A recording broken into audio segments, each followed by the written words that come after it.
ఆయన ఏమాత్రం కూడా ఈ రోజు ప్రెస్ మీట్ లో మాట్లాడిన సార్ ఒకటి ఇక్కడ ఈ బ్రోకరేజ్ ఫిర్మ్ కి 169 కోట్లు మీరు బ్రోకరేజ్ గా ఇచ్చారు 10,000 కోట్ల రూపాయల లోన్ కి. ఇది ప్రజాధనం వృధా కాదా అని ప్రశ్నిస్తున్నారు. ఎవరు నేను అనేది ఏంటంటే దాంట్లో టెక్నికల్ గా నేను కూడా పొద్దు నుంచి గ్రౌండ్ లో ఉన్నా, నేను కాన్స్టిట్యున్సీలా దానికి ఇంకా గవర్నమెంట్ నుంచి అసలు ఏమైంది, ఎంత వచ్చింది, బ్రోకరేజ్ ఫర్మ్స్ కి ఎంత కమిట్మెంట్ ఉంది, అగ్రిమెంట్ ఉందా ఏందనేది తెలుస్తుంది.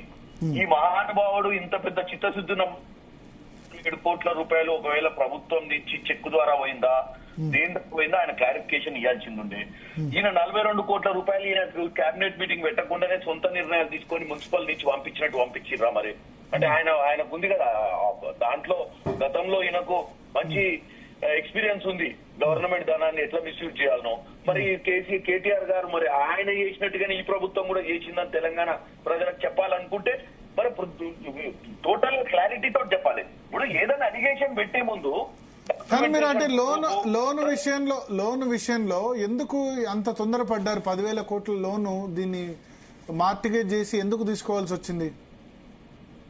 బేసిక్ గా ఏమైతుందండి, ప్రభుత్వం అనేది ఈ రోజు వీళ్ళు 7 లక్షల కోట్లు అప్పు చేసిన వాళ్ళు ఈ రోజు మమ్మల్ని ప్రశ్నిస్తున్నారు. 7 లక్షల కోట్లు అప్పు చేసిన వాళ్ళు ఇలా జీతాలు సక్రమంగా కట్టి రాష్ట్ర ప్రజల్ని కాపాడే ప్రయత్నంలో డెఫినెట్ గా గవర్నమెంట్ కొన్ని నిర్ణయాలు తీసుకోవాల్సి వస్తుంది. ఎందుకంటే సంసారం చేసేటప్పుడు కూడా సంసారం పిల్లలకు చదువులకు కానీ దేనికి కానీ మనం ఇది ఒక రాష్ట్రం కూడా ఒక సంసారం లాంటిదే.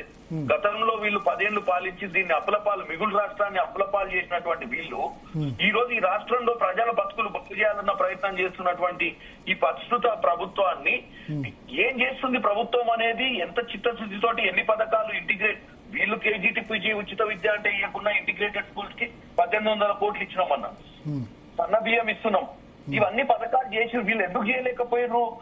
అప్పులున్నా కానీ ఈరోజు చేస్తున్నాం అంటే మేము ఇచ్చిన కమిట్మెంట్ కోసం తల తాకట్టు పెట్టైనా ప్రజలకు ఇచ్చిన వాగ్దానాలు నెరవేర్చాలన్న ఆలోచనతో పోతుంటే నేనేమంటున్నా, ప్రభుత్వం ఏ పరిస్థితిలో ఏ నిర్ణయం తీసుకుందనేది ప్రభుత్వం ఎక్స్ప్లెయిన్ చేశాను.